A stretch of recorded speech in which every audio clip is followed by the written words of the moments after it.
Sometimes I wake up in the middle of the night wondering what Netflix is going to add to the orgy of shows and remakes that they already have. And somehow, a CG remake of Saint Seiya was not something that ever crossed my mind. Hey Netflix, if you're redoing animes, how about you hook up my homies from Shaman King? Maybe a nice little Shaman King brotherhood? Okay. Do it. Do it. Alright. And you? Do it. But for now, we have a Saint Seiya remake, and I have to tell you, I was thoroughly surprised with this show. So peoples, welcome to the first official Nerdgasm review.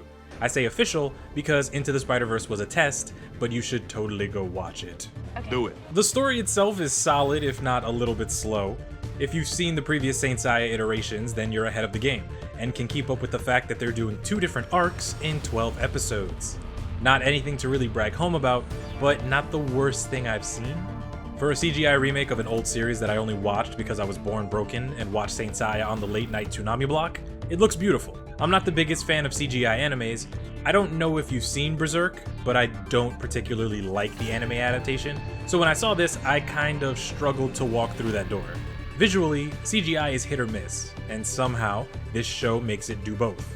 It's great and smooth, and the story does a great job submersing you in the show so you forget about the CGI, but it does have a flaw, and that flaw is the hella slow animation. This is why anime is so amazing. It's fast paced and it's all over the place, and the way it's drawn blows your freaking mind. But the fights in this show can get a little lame and slow because they're using CGI. It's not a bad thing, it's just a thing, and if you can get past it, then you can enjoy the show.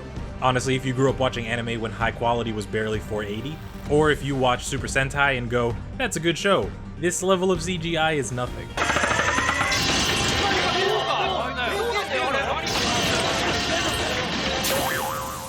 This brings us to the characters, and what can I say other than they missed the opportunity to have Jason David Frank voice the Dragon Knight.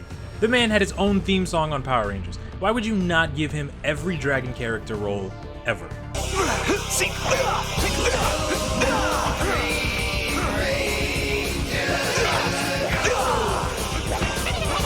Everyone else is just your stereotypical character. You have the main character who trains to become the main character, the people who hate him for no reason and give you migraines when they speak, You've always hated me! the cocky pretty boy who thinks he's badass, You know, it's not too late for you guys to just quit and leave. the guy who thinks he's relevant because no one knows he's taking steroids, the weird old man that likes to kidnap children, You kidnap me in the middle of the night and feed me some crazy talk about gods and knights with powers? Well, when you put it that way, I do sound crazy. the weirder old man who's starting a war because reasons, the cliche reincarnation of a goddess, random knight number 1, random knight number 2, random knight number 3, and a bad guy who used to be a good guy until he was turned into a bad guy, and if you hit him hard enough, he becomes a good guy again. But the best character of this show, the one who rises above all others, is the talking trash can lid that talks hellish. And if you come at this manhole cover, you better be ready to finish me. Because once it starts, I will not hesitate to put you in the ground. You hear me? I don't know who you are. It does not matter. You're not getting into this facility. I won't let you. I've defeated even bronze. No! I'm not sure even I could take on an attacker. But no, I won't be defeated.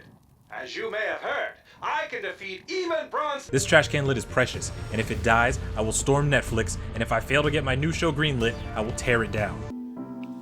Everything I have and everything I am is yours. That trash can lid is precious, and he needs to be protected. Honestly, the only problems with this show, other than the typical anime tropes that all animes have, is the CGI stuff. For some reason, now that I have the stress of paying bills in my life, I see some things as ridiculous. For example, child endangerment, child kidnapping. Give her back! Gang beatdowns, and more child endangerment. Remember? I was 12? We were in a plane crash. You ditched me at the waterfall. I had to walk home. Quit your whining. Not only that, but the weird hypocrisy of never using their armors for personal gain or to fight other knights, and then immediately having Athena hold a tournament for knights to rock and sock each other. There can be only one champion. Good luck. But the best part is the knight's oath to protect mankind and Athena from the gods Hades and Poseidon, unless you're part of the evil military group trying to kill Athena.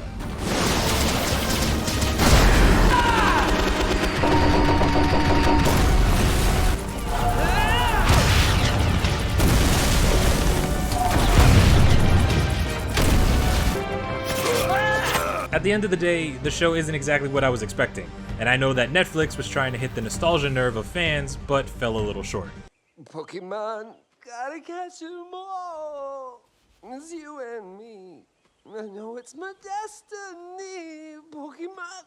All in all, if you have Netflix and don't have an anime you want to watch currently out, like maybe the next season of 7 Deadly Sins, then it's there, and it doesn't hurt to watch it if you're looking for something entertaining. But let me know what you guys think about the Saint Seiya remake, and what do you want to see next on Nerdgasm Reviews. Make sure to hit the bell notification so you can keep up with all the videos that we post here on the channel, and if you're new, hit the subscribe button and check out a bunch of the videos in the description below. Thank you guys for watching, thank you for the support, and I will see you guys in the next video. Goodbye.